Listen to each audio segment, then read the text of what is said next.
Salut à tous!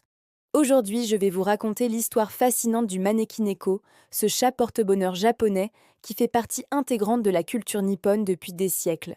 Vous savez, l'histoire des chats au Japon ne date pas d'hier. Ces félins sont arrivés dans l'archipel au VIe siècle, voyageant depuis la Chine à bord de navires où ils protégeaient les précieux textes bouddhiques des rongeurs.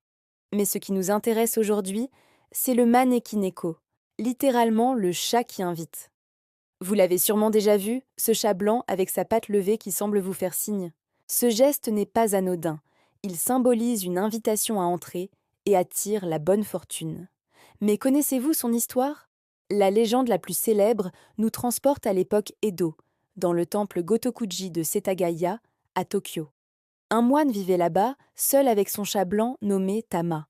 Un jour, alors que le moine priait pour avoir un peu plus de chance dans sa vie, quelque chose d'extraordinaire se produisit.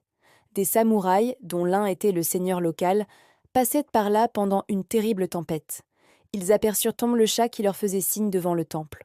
Intrigués, ils s'approchèrent et au même moment, la foudre frappa l'arbre sous lequel ils s'étaient abrités quelques instants plus tôt. Le chat venait de leur sauver la vie. Le seigneur, reconnaissant et y voyant un signe de Bouddha, offrit des terres au temple.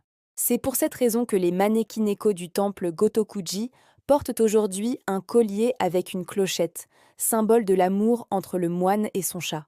Et chose intéressante, contrairement aux autres Manekineko, celui-ci ne tient pas de pièces dans sa patte. Pourquoi? Parce qu'il nous rappelle que la chance ne suffit pas. C'est à nous de saisir les opportunités qui se présentent. Cette histoire nous montre que parfois, les plus belles rencontres et les plus grands changements peuvent survenir de manière inattendue. Le Manekineko n'est pas qu'une simple figurine décorative. C'est un symbole d'espoir et de persévérance.